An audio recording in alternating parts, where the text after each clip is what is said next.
And as you can see, it's lower because the New York Times also had a number of follow-up stories, but it's a similar curve. Next, we'll see the New York Times reporting on Palestinian children killed that first year. And here it is. Lower still, but a very similar curve. That's the New York Times reporting on Palestinian children.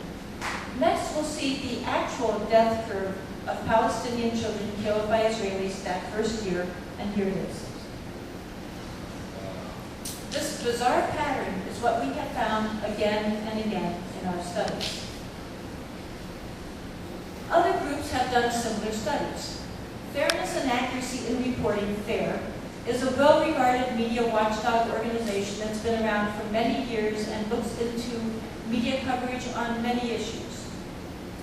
In 2001, they decided to do a study about NPR's reporting on Israel-Palestine because pro-Israel groups, for example, Hillels, etc., around the country that advocate for Israel, were claiming that NPR was pro-Palestinian in its coverage. This is a very serious accusation. So FAIR decided to do a study to determine whether or not that was true. And their researcher, Seth Ackerman, did an excellent job. He discovered that NPR was indeed very distorted in its coverage on this issue, but once again in a pro-Israel direction. He gave his study what I consider a brilliant title. He called it The Illusion of Balance. He discovered that NPR had carried almost the exact same number of stories about Israeli children's deaths as about Palestinian children's deaths, looking like balanced coverage. In reality, that was not balance, that was distortion. It meant that they were covering almost all of the deaths among one population and a very small percentage of the deaths among another population. I would suggest that's manipulation.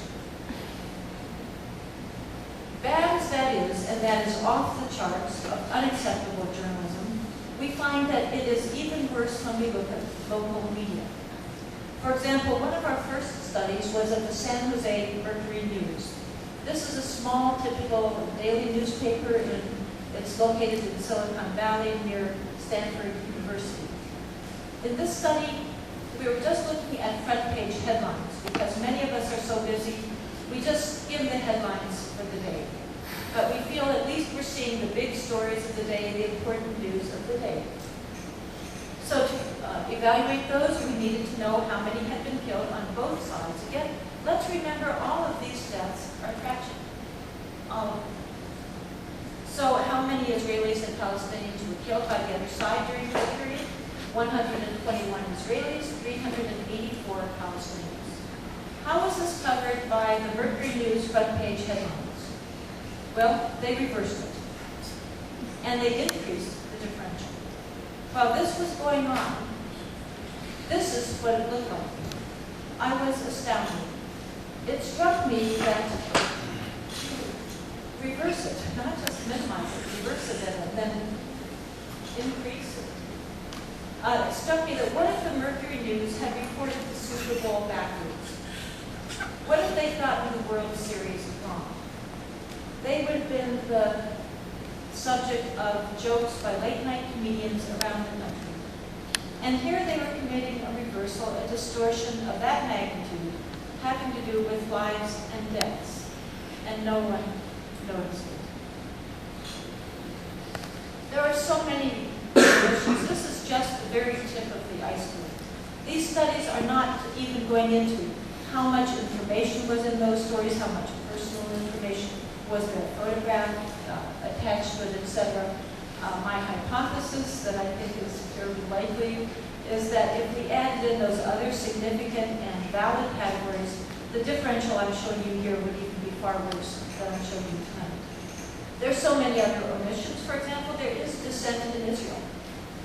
People claim to be pro-Israel, and yet they seem to be ignoring the fact that there are many Israelis from many different groups who are opposing what their government is doing. There are young soldiers that are opposing it. There are Israelis against home demolitions. There are rabbis for human rights. There are women's groups. There are students' groups. It's an important phenomenon, and yet it's almost never covered in this country. Many people have no idea that it is going on. Similarly, many people will say to me, since they know that I work on this issue, well-meaning, highly intelligent people will say, you know, if only Palestinians would use nonviolence, that's so powerful. It is very powerful when the world learns about it. The fact is that Palestinians and others are using nonviolent marches every week. There are usually at least 2 or 3 every week. And these are quite often they're international. They're in small villages, most often, sometimes they're in other places, but often they're in small villages. And they are joined from people of all ages and ethnicities from around the world, including some Israelis are coming in and joining these. It's an important phenomenon. It goes on all the time. We almost never hear about it.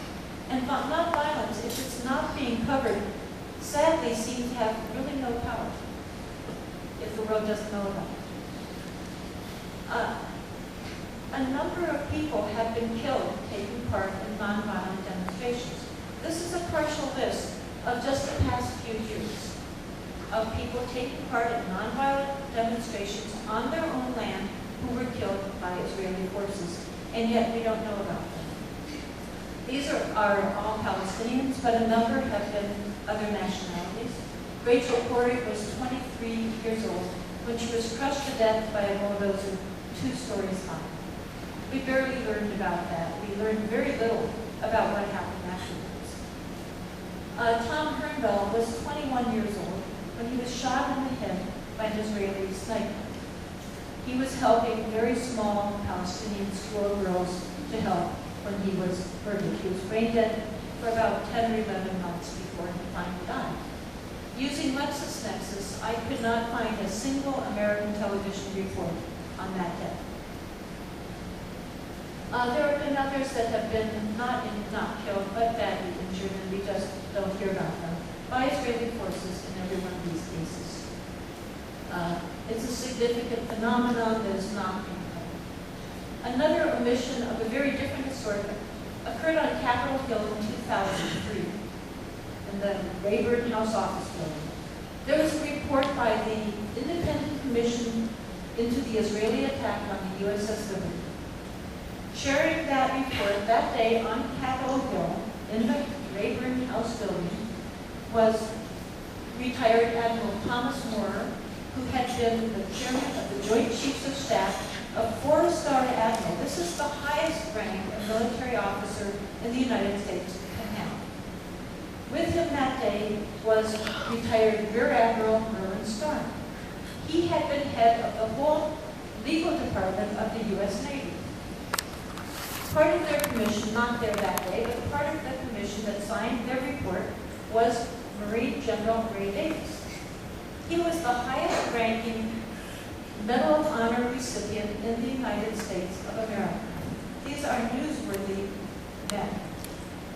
They announced their findings into Israel's attack on a U.S. Navy ship that had killed 34 Americans, injured at least 174 of them. The decks were running with blood. Rescue flights were recalled by the President of the United States, according to this independent commission announcing on Capitol Hill. They also announced that this was an act of war by Israel against the United States. Admiral Moore also announced that it had been covered up by order of the President of the United States, LBJ, and the Secretary of Defense, Robert McNamara. Statements of that gravity made by officials of that high rank on Capitol Hill are newsworthy. And yet, they were not in the New York Times, they were not in the Washington Post, they were not in USA Today, they were not covered by Fox News, the allegedly patriotic network. To learn what they said, you can go to the Congressional Record or Stars and Stripes, the military newspaper abroad, did have information about this. Overall, the U.S. connection in some ways is the most significant omission of all, because it is a huge world. Sadly, there are cases of violence and injustice and oppression many places around the world. All are significant. But when we have connection to it, then it is especially significant and important that we be informed on it. For two reasons. One reason is I think, there's a moral reason, I think that if you are impacting somebody else's life, you at least are obligated to know how you are impacting that life. But if that doesn't matter to you, there is the practical reason. If you are impacting other lives negatively, there is a high probability that at some point they will impact your life negatively as well. Well, we have a very close connection to Israel-Palestine. As I mentioned, I had no idea about that 12 years ago, but we do. For one thing, we give Israel over $8 million per day of our tax money. Now, is that a lot of money? Yes. That is off the charts of the American money dispersed abroad to other countries around the world. We have given to tiny, quite affluent Israel more of our tax money than we have given to any other country. More than we have given to all the starving countries of Africa put together. And we give it to Israel in a lump sum at the very beginning of the fiscal year. This is a bizarre arrangement. I have not seen it defended. I don't know how it could be defended. What this means is, since we are operating at a deficit, this means that we borrow the money. We don't have it. We borrow the money, then we immediately give it to Israel, and we pay interest on money that we borrowed that we no longer have, long after this. Israel, by the way, makes interest on it. Now again, why don't we know this? It's our tax money. The media don't cover it. It has cost us much more, but during Q&A I can go into more of these things if there's time. By the way, another thing that's very little known is that the U.S. State Department and the Pentagon for decades opposed supporting Israel as being counter to U.S. interests and counter to American principles. For example, Dean Acheson, who was a major statesman, said in about 1947, supporting Zionism, which is the movement that created Israel, would imperil not only American, but all Western interests in the Near East. The history and context of this issue are not known at all. Very, very few people know them, at least apart from people that maybe have actively studied them. But many people, the media almost never give us the history of the context. And if we're going to understand any conflict around the world, we do need to know what are the roots, where did it came from, what is the cause, what is the context.